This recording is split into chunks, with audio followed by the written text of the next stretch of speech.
I never imagined that a small, insignificant key could shatter my entire world. But there it was, cold, metallic, and mocking me from the bottom of his gym bag. It wasn't one of our keys. I knew every key we owned: the house, the garage, the basement, even the spare for my mother's place. But this one was different. It had a tiny blue tag attached to it with a number written in black marker. 7B. At first, I tried to convince myself it was nothing. Maybe it's a key from work, I told myself. He often brought home spare keys when he had to supervise maintenance jobs at the office. Yeah, that's it. I nodded, forcing a smile. But something inside me twisted uncomfortably. Later that night, after he'd fallen asleep, I took the key and checked every lock in our house. Front door, back door, the basement storage unit, even the old filing cabinet we kept in the garage. None of them fit. I kept glancing over my shoulder, terrified he might wake up and catch me. My heart pounded in my ears, and with every failed attempt, dread crawled deeper into my chest. Calm down, Emma, I whispered to myself. It's probably nothing. It's nothing. It has to be nothing. But my heart didn't believe me. The next morning I tried to act normal. Breakfast, coffee, kisses on the cheek. The usual routine. He smiled at me, so warm, so familiar. And for a moment I felt guilty for even doubting him. But then I saw it. He had taken off his coat and hung it on the kitchen chair. As he reached for his mug, something slipped out of his pocket and fell onto the floor. My breath caught in my throat. It was a folded receipt. I watched as he leaned down to pick it up, but I moved faster. Oh, I got it, I said with a too sweet smile, snatching it up before he could. He laughed. Thanks, babe. I smiled back. No problem. He didn't ask for it back. My hands were shaking as I smoothed out the crumpled paper. It was a receipt for rent payment. My stomach churned. The date was from last week. The amount was high, higher than it should be for anything related to us. My eyes darted to the landlord section. My breath caught in my throat. Landlord. Lillian Harper. I didn't know a Lillian Harper. We didn't rent. We owned our house. This wasn't ours. I excused myself to the bathroom, locked the door, and sat on the cold tile floor, staring at the receipt like it might catch fire in my hands. My mind was racing, every terrible possibility crashing into me at once. I knew I couldn't confront him, not yet. I needed to be sure. I Googled the address listed on the receipt, my fingers trembling with every keystroke. It was an apartment complex on the other side of town. My heart sank deeper into the pit of my stomach. Apartment 7B. I stared at the screen until the letters blurred. It couldn't be real. Just couldn't be. For the rest of the day I felt like a ghost. I moved around the house, did the laundry, cleaned the kitchen, all on autopilot. He called me baby and kissed my forehead before he left for work. I kissed him back. My lips felt numb. That night I didn't sleep. My mind replayed every suspicious moment I had ignored. The sudden late nights, the quick, silent phone calls, the work trips that always seemed too last minute. I hated myself for being so blind. The next day, I called the number for the real estate agency listed on the receipt. I disguised my voice, making it sound lighter, more cheerful, like one of those women who just moved to town and need a place to stay. Hi, I'm looking for an apartment in the city, and I saw one listed at this address. Is it still available? The woman on the other end was polite but firm. I'm sorry, ma'am, but that unit is currently occupied. I gripped the phone tighter. Oh, really? Which one? 7B. There was a pause. I could hear the woman clicking through something on her computer. Yes, that's correct. It's currently leased.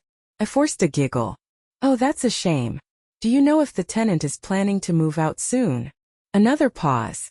I'm not sure. But they just renewed their lease recently. It's unlikely they'll be moving out anytime soon.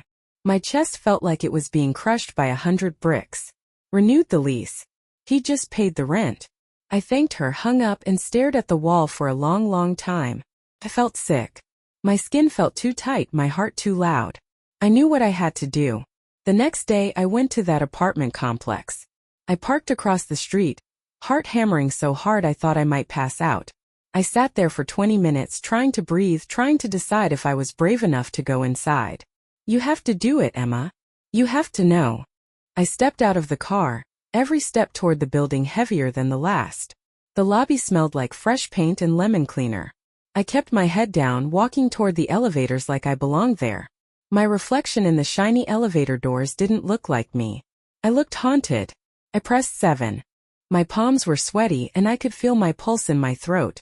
With every floor that passed, I thought about turning back. But I didn't. When the elevator doors slid open, I stepped into the hallway. Carpeted floors. Quiet. My footsteps barely made a sound. I walked slowly, looking at the numbers on the doors. 7A. 7B. I stopped. I couldn't breathe. I stared at the door, heart pounding so hard it hurt.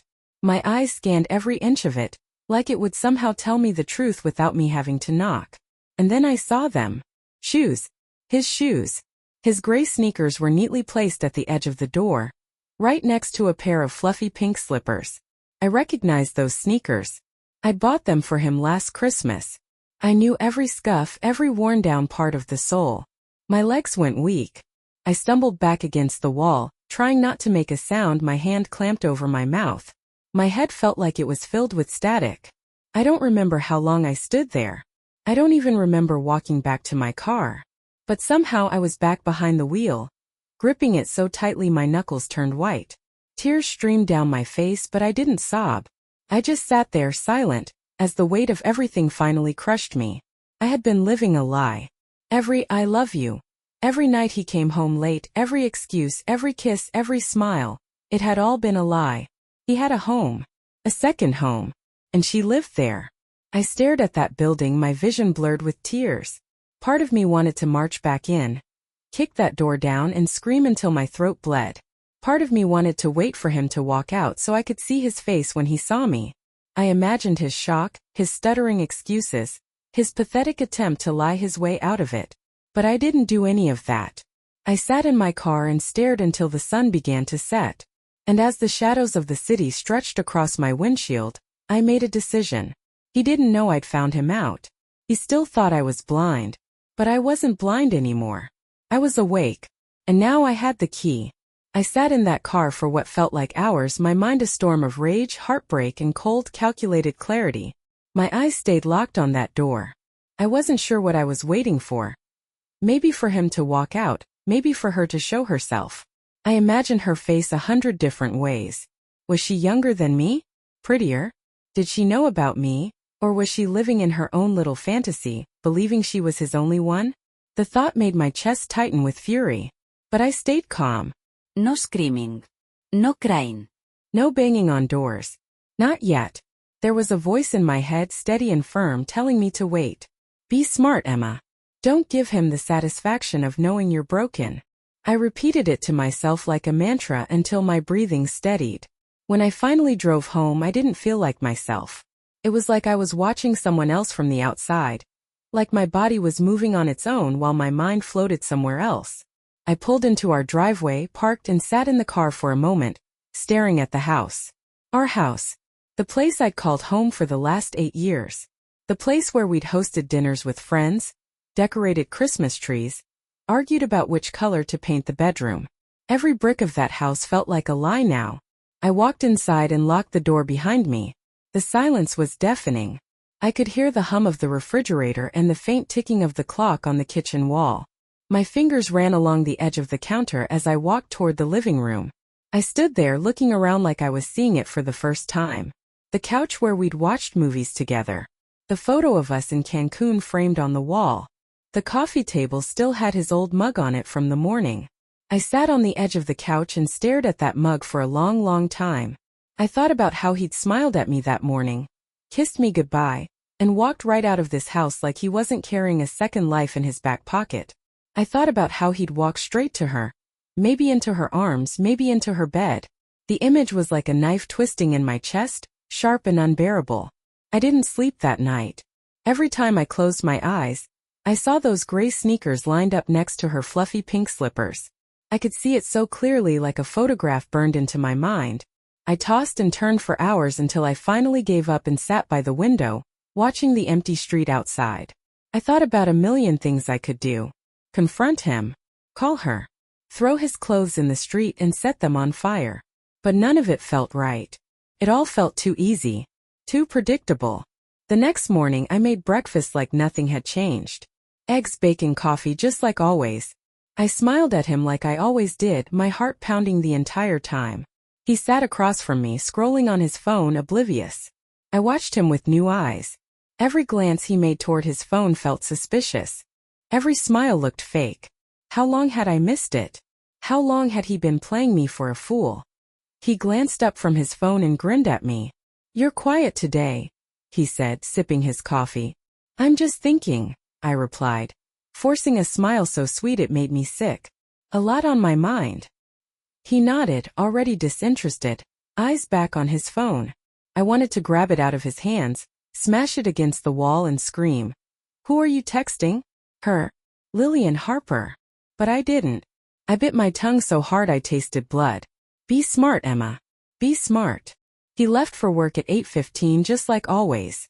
I watched him walk to his car, his black coat swinging at his sides, his stupid, smug face completely unbothered.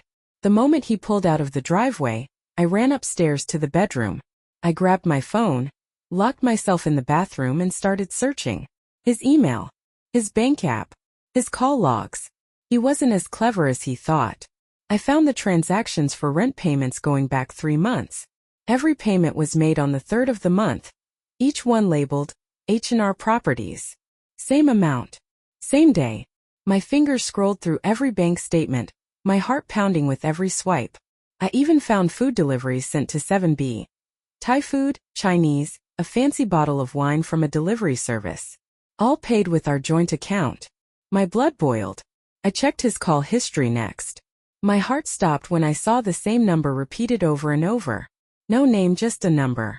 I copied it down, my hands shaking with adrenaline. I sat there on the bathroom floor, clutching my phone like it was a weapon. My eyes burned from staring at the screen too long, and my throat felt tight, like I might choke on the lump forming there. I had enough proof to confront him now. But somehow that wasn't enough for me. Proof wasn't what I wanted. I wanted to know everything. I wanted to see it for myself. I wanted him to feel as exposed and helpless as I did. The next day I called in sick to work. He thought I'd be at the office all day, but I had other plans. By 10 a.m., I was parked across the street from that apartment complex again. Same spot. Same view of her door. I watched like a hunter watching prey. Every shadow that moved behind the curtains made me sit up straighter. Every time someone walked past, I held my breath. By 12:47, the door opened. He walked out. My heart stopped. It was him. It was really him. Same black coat, same gray sneakers. He checked his phone, probably texting me, telling me how busy he was at work. I felt something inside me snap. He walked toward his car, and I watched him like a hawk, taking in every little movement. I didn't follow him. I stayed right where I was, eyes locked on that door. I wasn't there for him. I was there for her. I waited another hour, my patience hanging by a thread. I knew she had to be in there. The slippers told me everything I needed to know. And then finally the door opened again. She stepped out, wearing leggings and an oversized hoodie, her hair tied up in a lazy bun. She had that freshly showered look, her skin still dewy and glowing. She carried a small bag of trash, walking toward the building's dumpster like it was any other day. My heart pounded so hard I thought it might burst. I stared at her face, burned it into my memory. She wasn't younger than me. She wasn't prettier. She was just there. Another woman who didn't care that she was walking into someone else's life and claiming it as her own. I gripped the steering wheel so tight I thought it might crack. Every instinct in my body told me to get out, walk up to her, and let her know exactly who I was. But I stayed put. I didn't want her to see me, not yet. When she walked back inside, I leaned forward and watched the door close. I sat there until my breathing evened out, until the rage bubbling under my skin cooled just enough for me to think straight. I know who she is now. I have her name, her face, her address, and I still have the key, the one I found in his bag, the one with the blue tag that says 7B.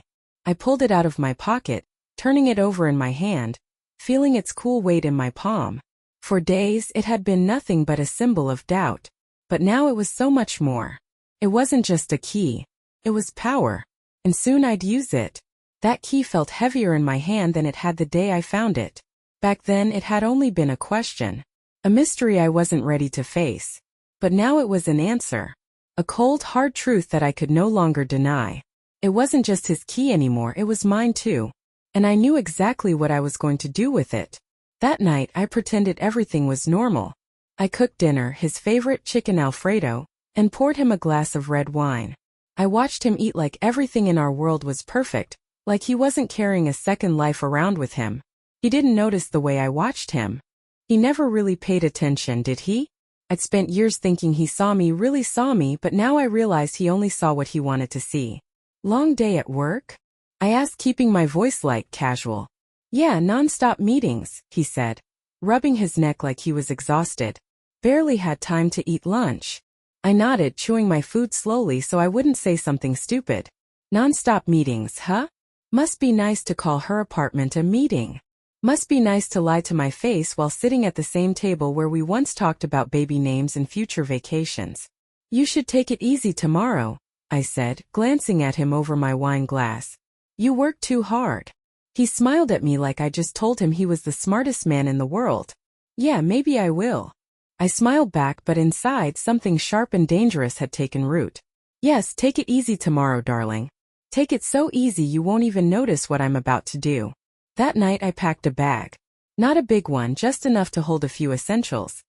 Gloves, a hoodie with a big front pocket, and the key. I didn't sleep, not even for a second. I lay next to him, listening to the sound of his breathing.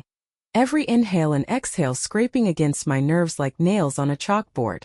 My fingers itched to reach over, grab him by the collar, and shake him awake. I imagined his face. Sleepy, confused, afraid. But that wasn't the plan.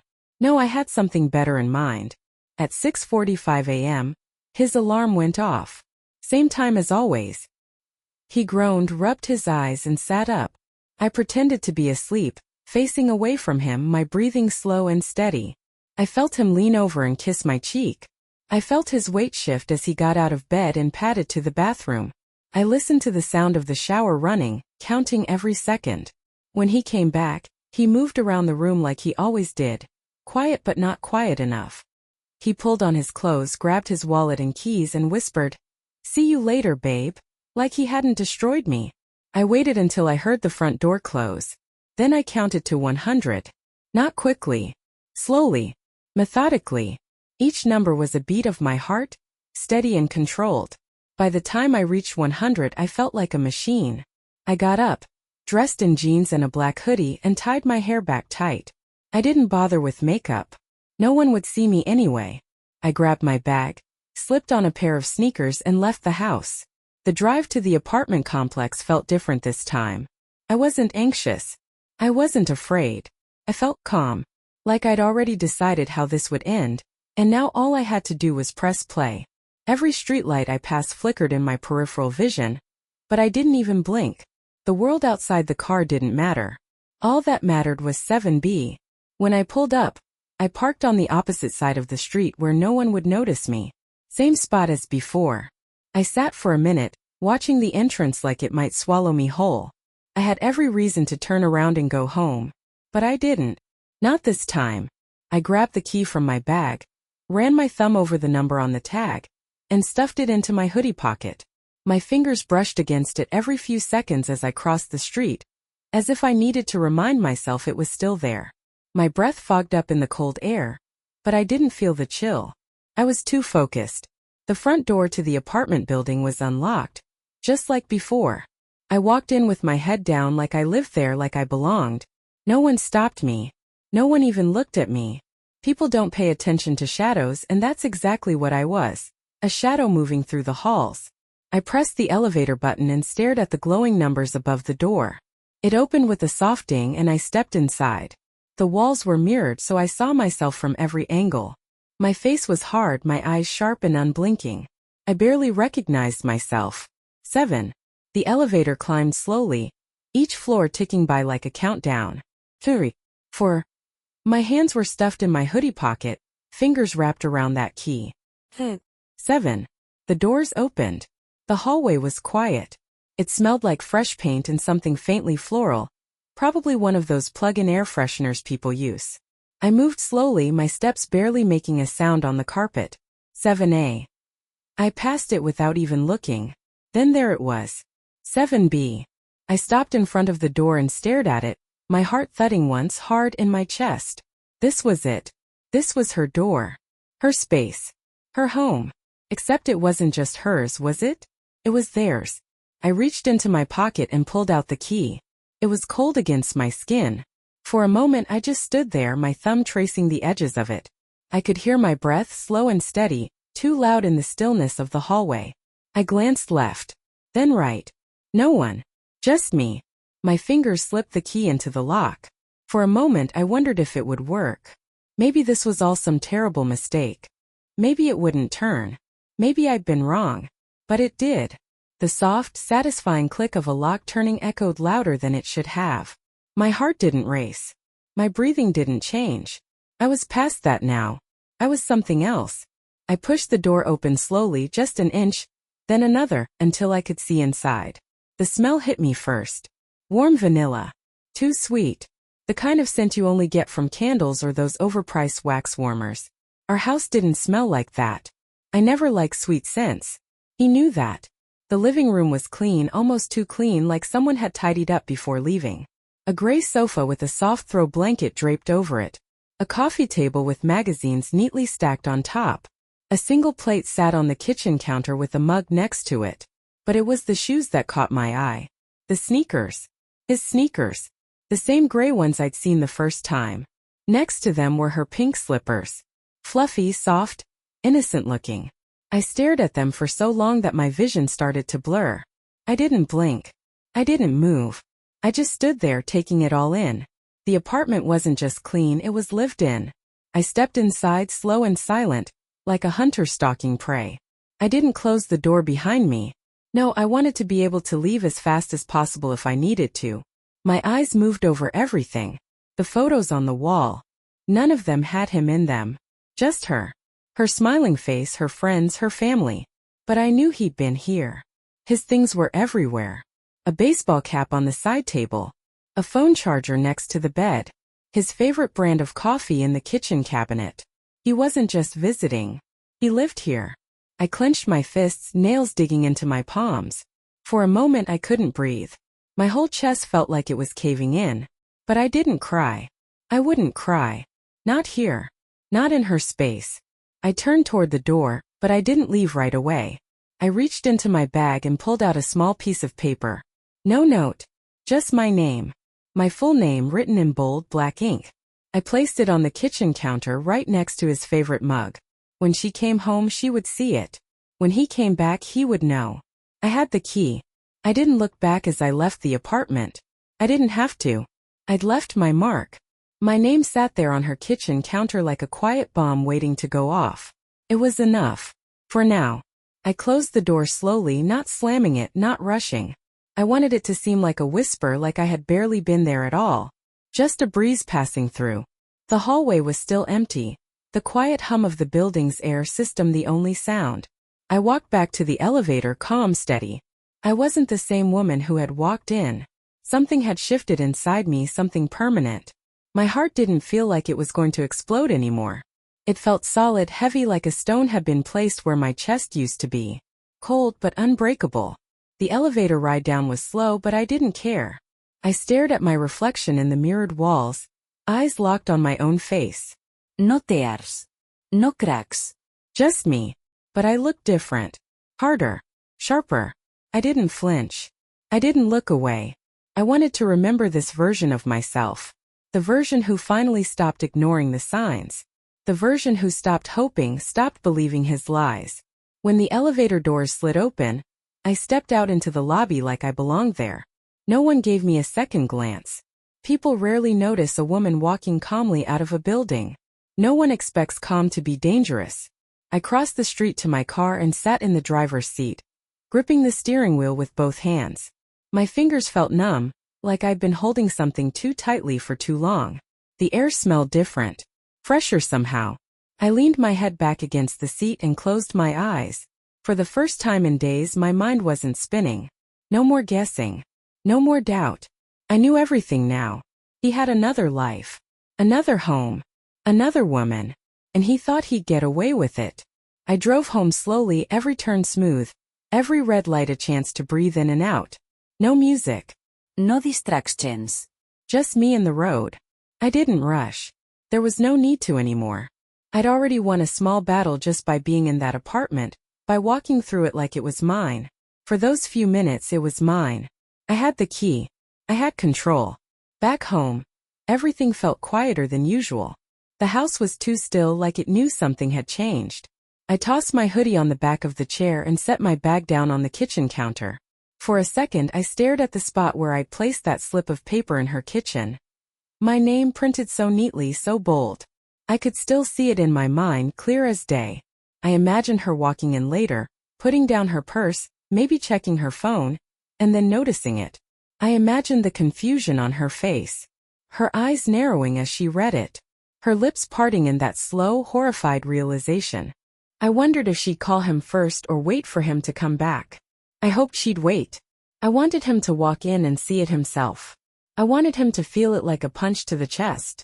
I wanted him to know without a doubt that I'd been there. I made myself a cup of tea, letting the steam rise and fog up the kitchen window. I watched the condensation spread across the glass like a creeping fog, blurring the world outside. It felt right somehow. I had lived in a fog for too long, but now it was clearing. When my phone buzzed on the counter, I jumped. It was him. His name flashed on the screen, innocent as ever. For a second, I just stared at it. My hands didn't move. I didn't answer. I didn't decline. I just let it ring. A second buzz. A text. Hey babe, you good? Didn't hear from you today. I stared at the message, so long it started to burn into my eyes. I almost laughed. The audacity of it. The casual normalcy of it. Like he could just check in on me after walking out of one life, and straight into another. I didn't reply. He didn't deserve one. An hour passed. Then two. I sat in the living room with the TV on, but didn't watch it. My phone buzzed again. Another text. Work ran late. Grabbing dinner with Mark. Be home by 9. Liar. I watched those words on the screen, feeling my jaw clench tighter and tighter. Grabbing dinner with Mark. The lie was so lazy, so boring, it almost offended me. Did he really think I'd believe that?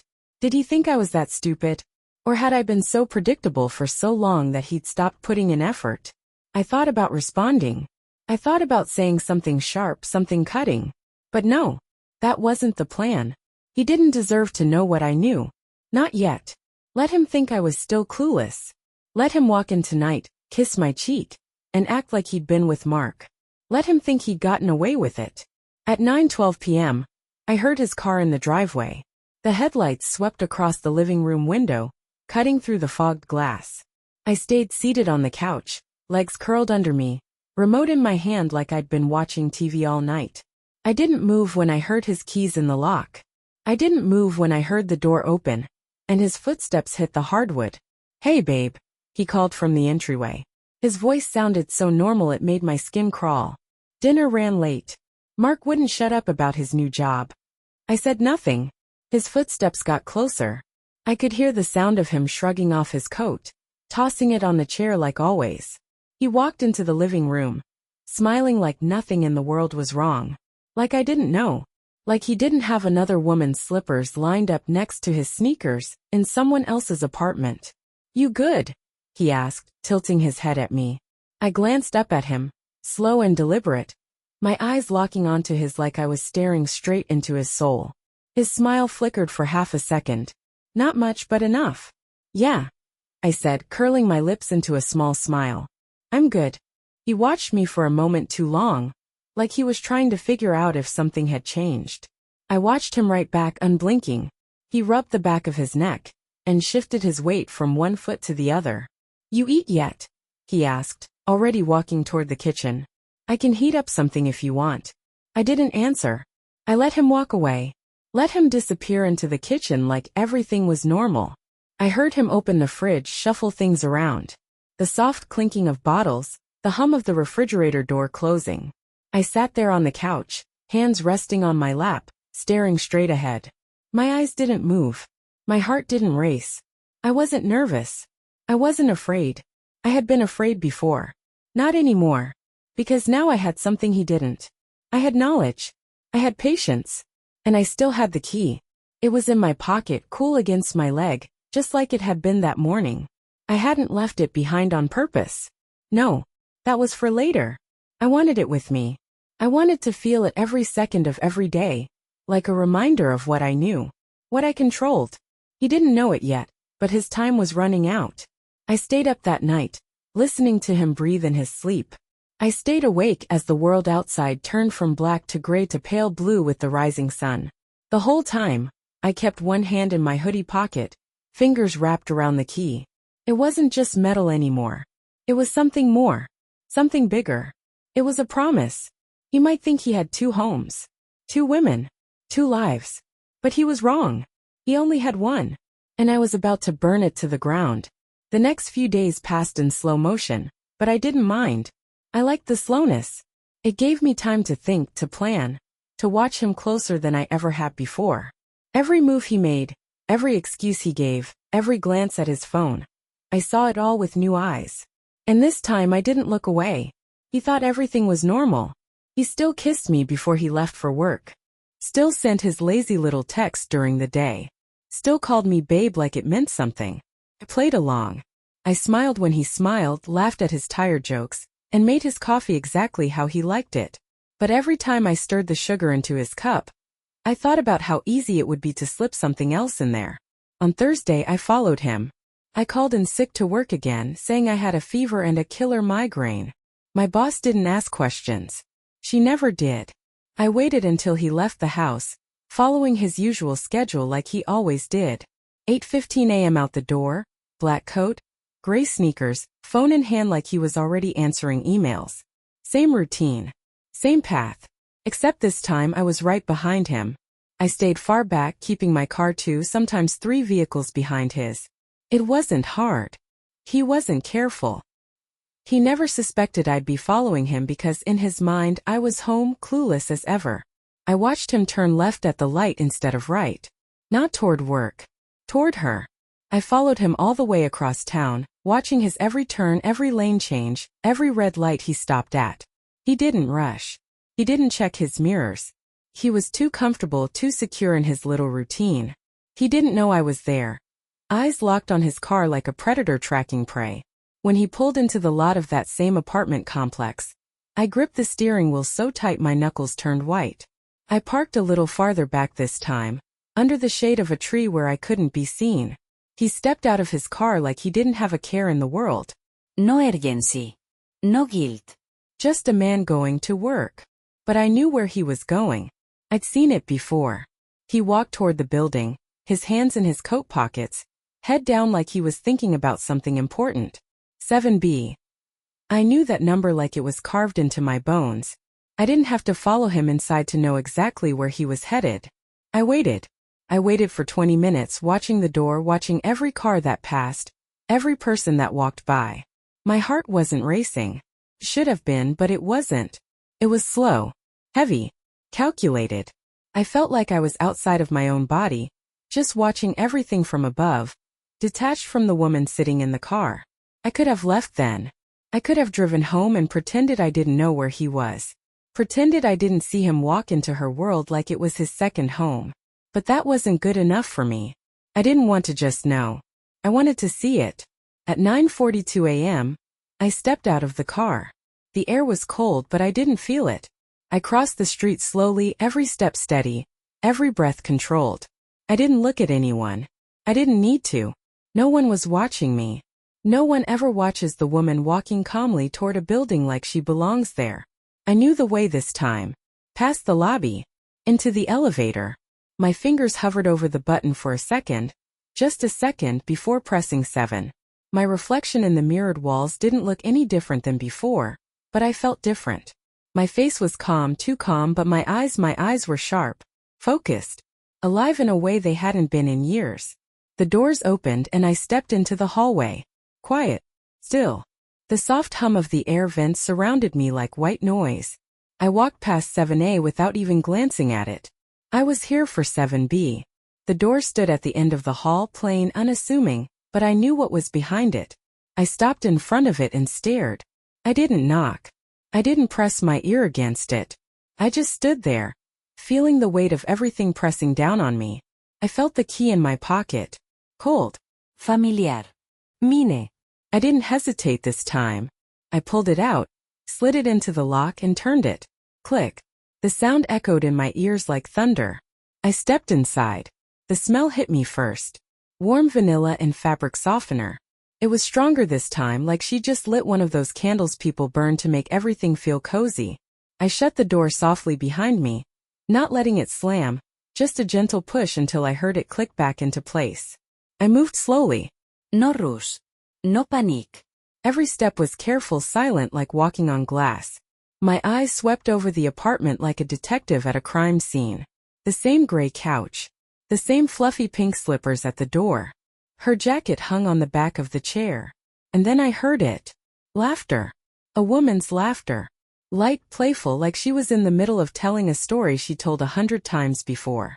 The sound of it slithered into my ears, warm and syrupy, and I hated it. My body moved on its own, feet carrying me toward the source of that sound. I didn't think. I didn't stop. The hallway was narrow, leading to a partially open door at the end. A bedroom. Of course it was a bedroom. I heard his voice now, deep, casual, like he was talking to me at home. Except it wasn't home. It was here. I couldn't make out the words, but I didn't need to. I knew his voice. I'd loved that voice. And now it felt like sandpaper dragging across my skin. I reached the doorway and stood just outside, not breathing, not moving. My hand hovered near the edge of the doorframe, fingers curled like claws. I could see them both through the small gap. He was sitting on the bed, leaning back against the headboard, phone in his hand, scrolling like he didn't have a care in the world. And she was next to him, lying on her side, her head resting on his chest. Her legs were tangled with his like they'd done this 1,000 times before. Her hair was damp, probably from a shower, and she smiled up at him like he was the only person in the world. I watched them. I didn't move. I didn't cry. I just watched. Every second felt like an hour. Her fingers ran up his arm, light and soft, like she thought she was touching something precious. She said something I didn't hear, and he laughed, his head tilting back, his eyes crinkling at the corners. I'd seen that laugh before. I'd been the one to make him laugh like that. I'd been her once. But not anymore. I stood there long enough to memorize it. Long enough to know I would never forget. My fingers pressed hard against the doorframe, nails digging into the wood. I could feel the sharp bite of pain, and it steadied me. I didn't barge in. I didn't scream. I didn't even let them know I was there. I'd already left my mark once. I didn't need to do it again. Not yet. I backed away slowly, step by step, my eyes never leaving them until I was back in the hallway.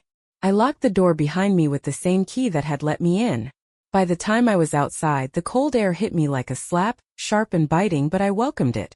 I walked back to my car with slow, steady steps, my heart no longer pounding. It was steady, rhythmic, like a clock counting down to something inevitable. I sat in the driver's seat for a long time, staring straight ahead. I didn't cry. I didn't shake. I didn't scream. I didn't have to. He thought he had a secret. He thought he had me fooled. But he was wrong. He didn't have a secret anymore. I did. And secrets like that don't stay quiet for long. That night I didn't sleep. I lay in bed next to him, eyes wide open, staring at the ceiling, counting every breath he took. The room was dark except for the faint glow of his phone on the nightstand. It buzzed once, then twice. I didn't have to look to know who it was. I could feel it in the air, thick and heavy, like the weight of a storm that hasn't broken yet. He didn't move, didn't check it. Maybe he thought I was still awake, or maybe he thought it could wait. Either way, I memorized the sound of that buzz. It wasn't the first time, and it wouldn't be the last. At some point he shifted, rolling onto his side with his back to me. The same back I'd seen 1,000 times, the same back I'd rested my head on during lazy Sunday mornings. But tonight, it felt like I was lying next to a stranger. My fingers twitched at my side, itching to grab him, to shake him awake, to scream, I know everything. But I didn't. Because I wasn't ready yet. I stayed like that until morning, unmoving, unblinking, listening to him breathe. He woke up at 6:45 like always. Stretched. Yawned. Sat on the edge of the bed, rubbing his face like a man who had nothing to hide. I watched him from the corner of my eye, careful not to let him know I was awake. He stood, walked to the bathroom, the door clicking shut behind him. The sound of the shower came next. I sat up slowly, my hands gripping the edge of the mattress. I felt like I was balancing on a ledge, one wrong move and I'd fall. My eyes shifted to his phone. It was still on the nightstand, screen dark, but I knew the messages were there. Waiting. Whispering. For a split second I thought about grabbing it, scrolling through everything, finding every message, every lie. But I didn't. Not because I didn't want to, but because I didn't need to. I already knew. I'd seen enough. The sneakers. The slippers. Her face. I heard the water stop. The sudden silence was deafening. I stood quickly, walking to the kitchen like I'd just gotten up for coffee. My hands moved on autopilot, filling the kettle with water, grabbing a mug from the cabinet. My breathing was even, my face calm. But inside I was already thinking about what was next. He walked into the kitchen a few minutes later, hair still damp, towel slung over his shoulder. He kissed my cheek like he always did, like nothing had changed. I let him. He poured his coffee, leaned against the counter scrolling on his phone, his eyes flicking up every now and then like he was checking if I was watching. I wasn't. I didn't need to. I knew that phone held every filthy little secret he was trying to keep. But he didn't know that I'd already been inside his second life. Plans today? He asked, his eyes still on his phone.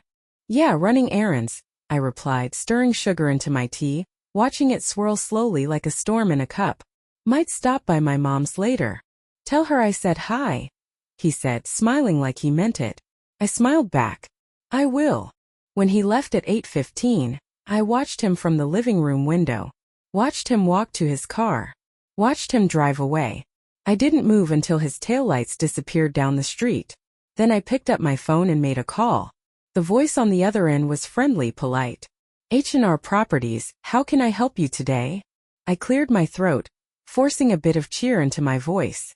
Hi, yes, I'm interested in one of your rental units. I was looking at an apartment at. I rattled off the address, my eyes fixed on a spot on the wall as I spoke. I knew this part had to be perfect. My voice had to sound just right, curious but not suspicious. Innocent. I'm sorry, the woman said after a brief pause. That unit is currently occupied. Is it? I said, letting out a soft, disappointed laugh. Shoot, I was really hoping it would be available. It looks like such a nice place. Do you know when the lease is up? Let me check, she said, her fingers clicking on a keyboard. I held my breath, listening to the faint sound of her typing. Looks like the current tenant just renewed their lease a few months ago. So unfortunately it won't be available anytime soon. Got it, I said, forcing another light laugh. Well, thank you so much for checking. Of course. Let me know if there's anything else I can help you with. I will, I said and hung up. I sat there for a moment, phone still in my hand, staring blankly ahead. My fingers hovered over the call log, staring at the last number I'd dialed. I could still hear her voice in my head. The current tenant just renewed their lease. I knew who that tenant was. I knew what name was on that lease. But it wasn't just his name, was it? It was hers too. He didn't just have a secret apartment. He had a home with her. A real home. A place with soft blankets on the couch, her coat on the chair, and her pink slippers by the door. A place where he probably laughed with her the same way he used to laugh with me. I sat there for a long time. No music. No te ve. Just silence. By the time he texted me at noon, I already knew what I had to do. How's your day going, babe? He asked like it was any other day. Good, I replied. Thinking about making dinner tonight. Anything you're craving? He replied almost instantly. Steak. Definitely steak. You got it. I typed, fingers moving steadily across the screen. Be home by 7. He sent back a thumbs up emoji. I stared at that little yellow thumb for a long time. It was so simple, so harmless. It looked like a sign of agreement, of trust, of peace. But tonight there wouldn't be any peace. I went to the bedroom and pulled out my bag from the closet. The same one I'd taken to 7B. Inside was the key. I took it out, turning it over in my hand, watching it catch the light. This time I didn't feel unsure. I didn't feel nervous. This time I knew exactly what I was going to do with it. At 6:45 p.m., I heard his car pull into the driveway. I'd already set the table. Plates. forks, steak knives, everything in its place. I stood in the kitchen, hands resting on the countertop, my eyes on the front door. The sound of his keys jangling, the click of the lock, the familiar creak of the front door opening. "Hey babe," he called from the hallway. The smell of cooked steak hit him immediately. "Wow, that smells amazing." He walked into the kitchen, pulling off his coat, tossing it on the chair like always. He leaned in to kiss my cheek. I let him. "How was your day?" he asked, grabbing a beer from the fridge. "Quiet," I said, turning to face him, eyes steady on his. "I did some thinking." He took a sip, wiping his mouth with the back of his hand. "Yeah? About what?" I tilted my head, my gaze locked on his face, watching every flicker of movement, every twitch of muscle. "About keys," I said slowly, letting the word hang in the air. "How one key can open so many different doors." His eyes shifted. Not much. Just a flicker. But I caught it. Like, say, an apartment door.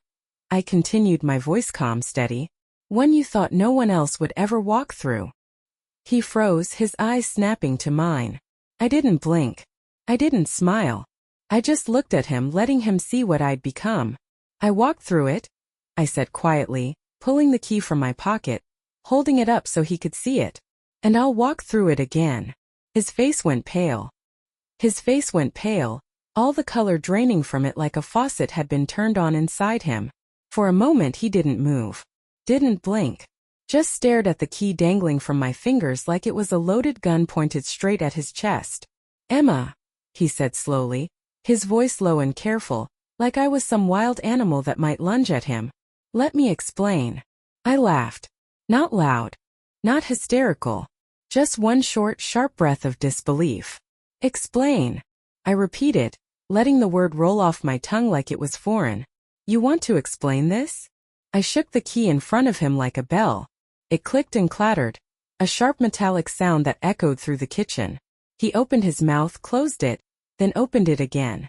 I saw the panic in his eyes, the gears in his head spinning too fast for him to keep up. Good. Let him feel it.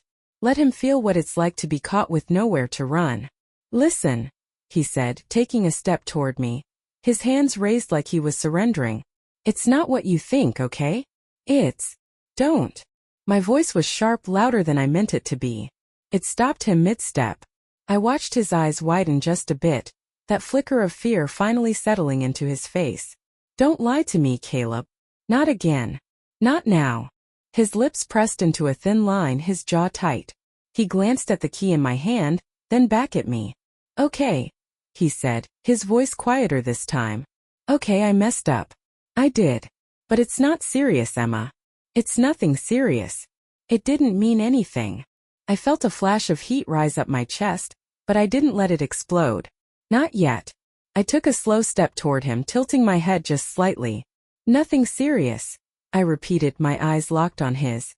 "You pay rent for nothing serious? You buy wine and Thai food for nothing serious? You sleep next to her for nothing serious?" He blinked like I'd slapped him, his mouth opening just enough for me to see the panic rising behind his eyes. He knows I know everything. "Emma, please."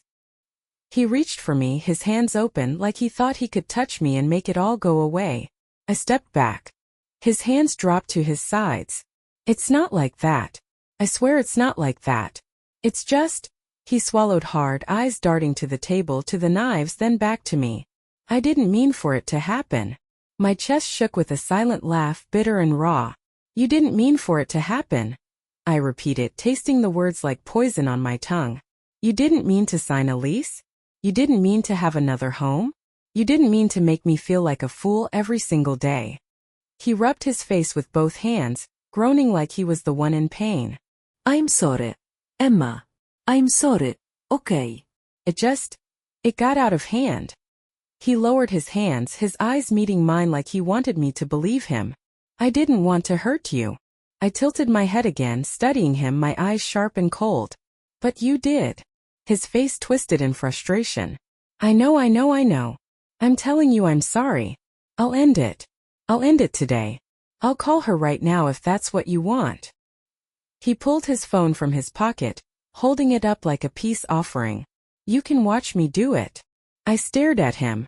Stared at that phone like it was some kind of joke. He really thought that was enough. He really thought he could patch up an open wound with a single phone call. I felt something cold settle in my chest. Put it down, Caleb, I said quietly, each word like a stone dropping into still water. He blinked. What? Put down. My eyes never left his. Slowly he lowered the phone, placing it on the countertop like I'd asked. He glanced up at me, cautious, his hand still hovering nearby like he thought I might change my mind. Do you think I'm stupid? I asked, taking another slow step toward him. He shook his head quickly. No, of course not. Emma, you're the smartest person I know. You are. I swear. Do you think I'm blind? Another step. No, he said, his voice cracking just a little. No, I know you're not. Then why? I said slowly, leaning in just enough so he could see the full weight of me staring back at him. Did you think you could get away with it? His lips parted but no sound came out. His face crumpled like paper. I don't know, he said, his voice raw and small like a little boy caught stealing. I don't know, Emma. I was stupid. I was selfish. I wasn't thinking straight. No, I said, my voice sharp as broken glass. You knew exactly what you were doing. You knew every single time you walked through that door. You knew when you signed that lease. You knew when you left me alone at night, telling me you were working late. You knew, Caleb. I stepped forward, close enough to smell the soap on his skin, the faint scent of shampoo in his hair. You knew. And you did it anyway. He pressed his lips together, his eyes flickering between mine like he was looking for something. Pity, mercy, hope. He wouldn't find it. Not anymore. I'll do anything, he said suddenly, his voice louder, desperate now. Emma, please, I'll do anything. I'll end it, I'll move out of that place, I'll never see her again. I swear to God, I'll spend the rest of my life making this right. I love you. I love you, Emma. Please don't do this. Please don't walk away. I stared at him for a long time. I didn't speak. I didn't blink. I just watched him crumble in front of me like a sandcastle swept away by the tide. It should have felt good. It should have felt like justice. But it didn't. I reached into my hoodie pocket and pulled out the key. I held it up, letting him see it one last time. The tiny blue tag with 7B written in thick black marker. His eyes locked on it like it was a ticking bomb. Do you know what I realized, Caleb? I said softly, my voice like the calm before a storm. I realized that you didn't just give her a home. You gave me one too. He blinked, his face twisting in confusion. What? I stepped forward slowly, deliberately, until I was close enough to whisper. My eyes never left his. You gave me a home where I could finally see the truth, I said, leaning in just a little closer, my voice a razor's edge. And you know what's funny about keys, Caleb? I raised it between us, the metal catching the light. They can open doors, but they can also lock them. His eyes widened, his breath coming quicker now. Emma, please. I didn't listen. I turned, my movements slow and steady, walking toward the front door. I didn't look back at him. I didn't need to. He wasn't worth looking at. At the door I paused, hand on the handle. I could hear him behind me, his breathing fast, his voice rising in panic. Emma! Wait. Please, baby, we can fix this. His voice cracked like a broken record, skipping over the same useless words. Don't do this. Please. I'm begging you. I glanced back just once. Just long enough for him to see my face. To see that I was no longer his. Some doors, I said quietly, were never meant to be reopened. Then I walked out. I didn't hear him follow me. I didn't hear him call my name again. Because I had the key. And I was locking the door behind me for good.